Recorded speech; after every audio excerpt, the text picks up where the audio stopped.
What is up, dudes, lady dudes, and everybody else? I would like to welcome y'all to 2025 and hope y'all are kicking the year off right because I started off a tad bit salty, not gonna lie.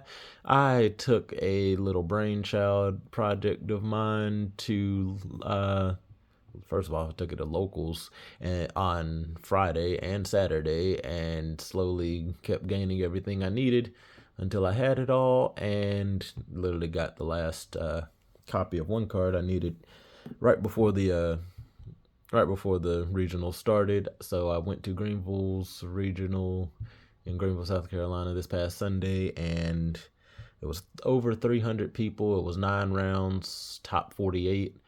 I'm salty, y'all. I'm not even gonna lie. I'm a bit salty. I got 49th out of and bubbled that top 48. Them tiebreakers hurt me bad. I did not shuffle correctly or enough after having my deck separated so I can write out the deck list. And yeah, every time I don't extremely thoroughly shuffle it, pile shuffle it 5 times after having it separated like that, I just brick so hard round one. So lost round one, win round two, lost round three, win round four, win round five, win round six, lose seven, and then win eight and nine. So ended up going 6-3 with Azamina Black Wings of all things. Yeah, threw the Azamina package in Black Wings, tweaked it a bit. I actually like it very well. The Azamina package actually helps with some unforeseen issues that just kept coming up, like opening Zephyros, really annoying, except for when you have Diabell Star to just pitch it to the grave and now it's exactly where you want it. Or I played a Mimigul player, I think that was round 5. Yeah, he loaded up my board with 3 or 4 face down monsters, but I opened Black Witch, so Witch send the monster, Deception send the monster. Like it doesn't have to be face up monsters for the Azamina package to work. So I ended up just sending all of the monsters he gave me without having to flip them, trigger their abilities, and all that good stuff. So yeah, it helps with some unforeseen issues that I didn't expect to be quite as annoying.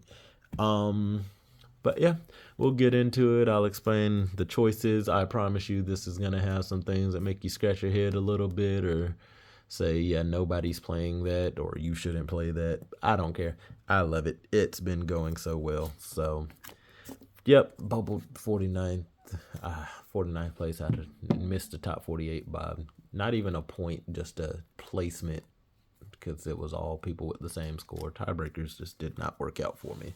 It's okay, though. So we'll get into it. We start off with, I ran 2 of each. So I ran the poster, 2 of the actual witch, 2 deceptions, and 1 of the Azamina, the hollowed Azamina.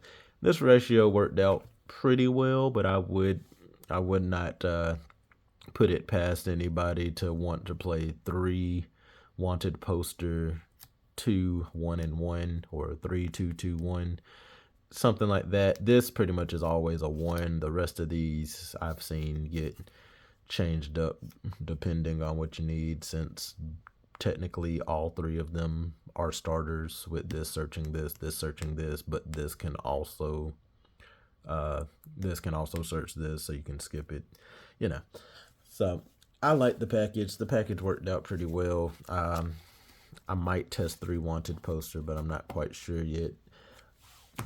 Moving on to the actual Black Wings, of course, we have our basic 12. The core 12 is Simoon, 3 of the Sudri, 3 of the Shamal, 3 of the Vada, 3 Zephyros, 1 Harmattan, 1 Sharnga, 1 Chinook. That's your core 16 cards that most people are playing when they're playing Black Wings. I actually prefer playing 18.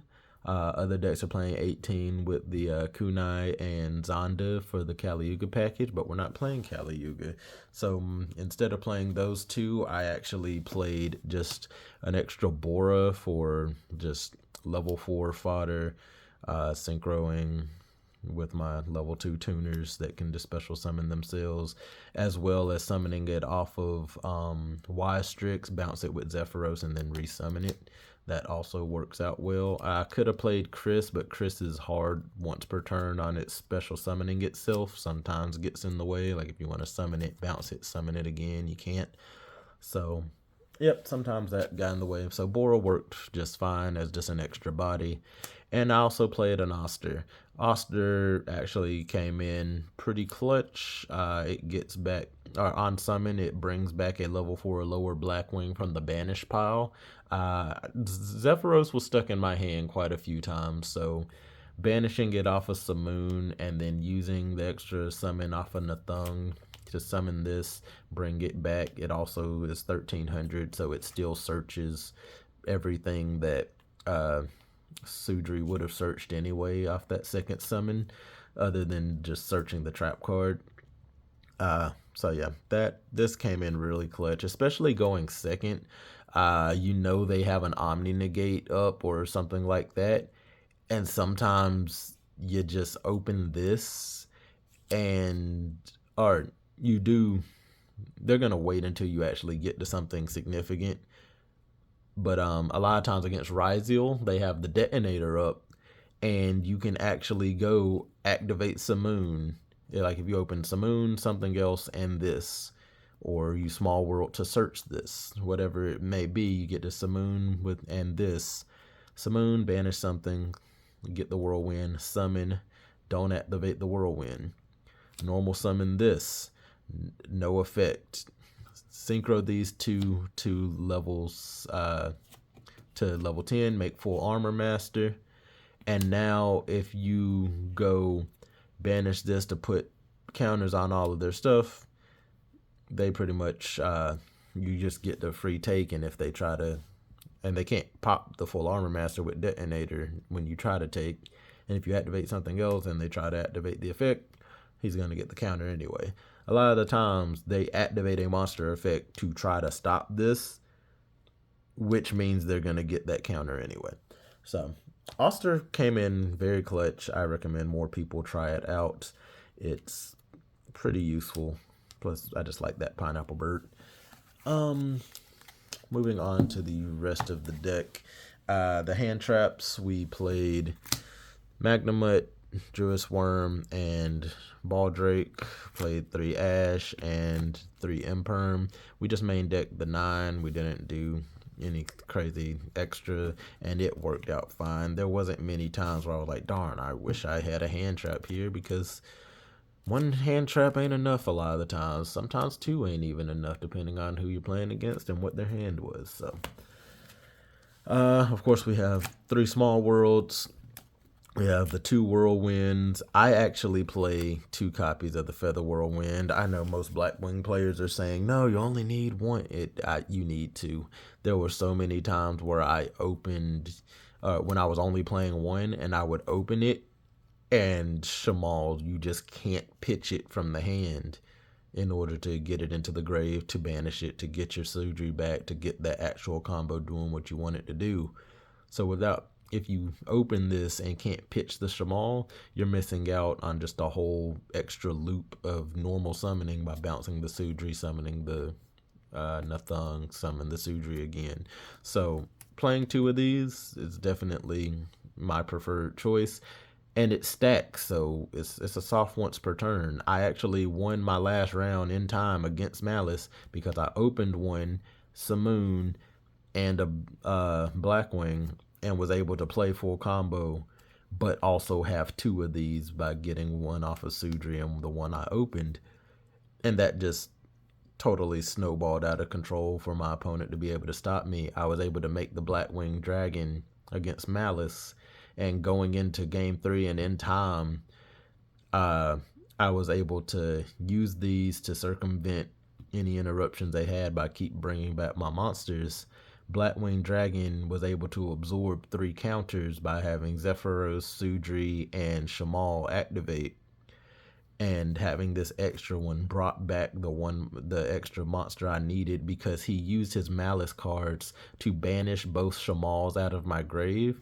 Having this extra one allowed me to get that Shamal back from the banished pile in order to be able to synchro with it, and then because I synchro summoned, banish it out the grave in order to get the that extra burn damage. I was down by 1800 and burned him for 21 in time. So yeah, this keeps saving me a lot. And then of course the last one is just the trap card that a lot of people don't play, but I prefer it. You don't really use it going second, but going first, it has saved me many a times. And it is especially good against Ryziel right now, because you'll see in the extra deck. So in the extra deck, we played, of course, this Silva, the Murcielago, and I play Invoke Kaliga with Muddy Mud Dragon. So, you know, the using the Muddy Mud Dragon to make Dragoons. Same concept, except for instead of him being Dark Magician, he's Alistair, and instead of using a dragon, you just use any dark. Put him in defense mode. He's 1800 defense. Most of the normal summons can't beat over him, and you need and most of the other things that you summon, you activate an effect trying to get over him. If they summon your one effect is usually gonna be protect the castle. If you end up having to make him, like, he's just a good fallback plan of, well, I got hand trapped a lot, but I can still make a make a synchro 6 and have a dark on field. So boom, invoke Kaliga, and then set imperm or trap card or whatever, and pass. If you have this and a Blackwing, or this and the trap card, or a Blackwing synchro on field, you can, and have the Sharnga Engrave. So now you so I have Sharnga Engrave, Blackwing synchro, or this, or both on the field, and Chinook in hand. So my one effect is going to be that the Chinook or the Sharnga stopping whatever was going to stop the Invoke Kaliga. So that usually worked out very well, and pretty much just blanks their turn, because it counts attempted activations. So even if I negate their monster with Chinook or pop it with Sharnga, it still counts as their one for the turn. Nathung, of course, Warrior Storm. We actually play the Silverwind one. If you don't actually need it, it's a free dump for Chinook instead of dumping something you might actually need to summon.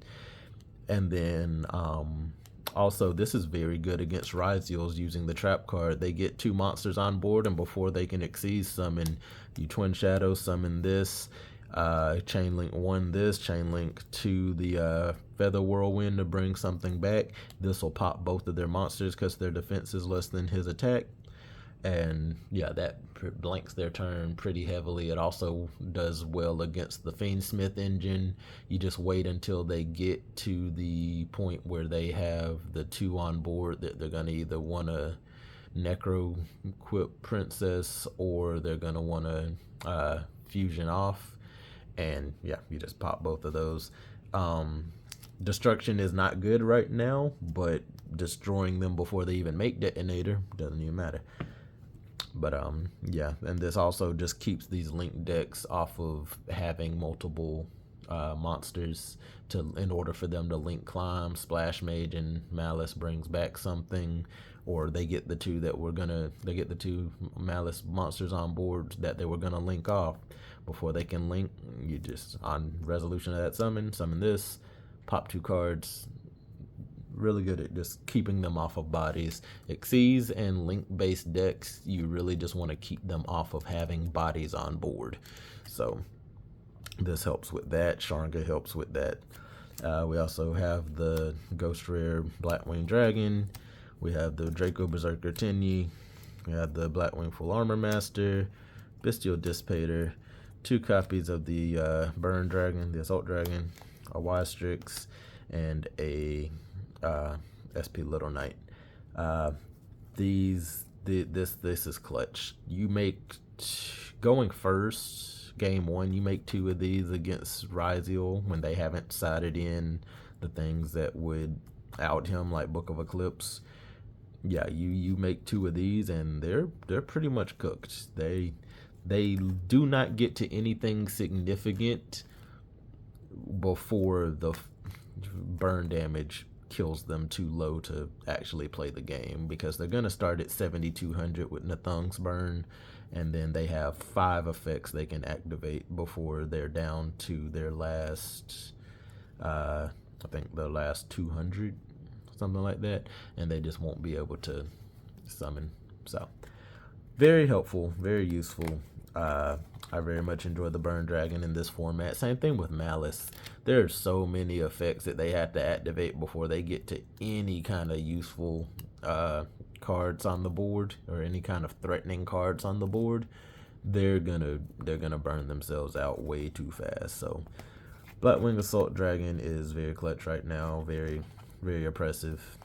And then Dissipator is very good against the Malice deck, putting back their stuff when they try to summon back from Banish Pile. They still pay the 300 and you just shuffle it back to negate. But yeah, that is the deck. It went 6-3. So most of those, 2 of those 3 losses were user error, not gonna lie. I messed up.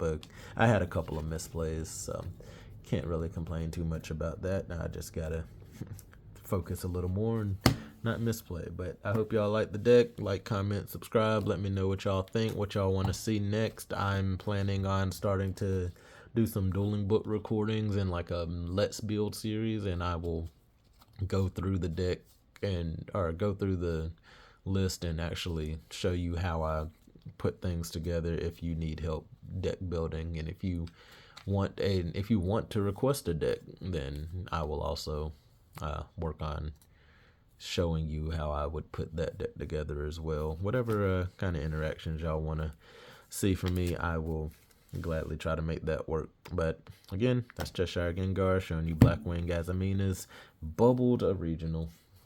So annoying. But I'm going to try again in a month when regional's back in Greenville. So I'll let y'all know then.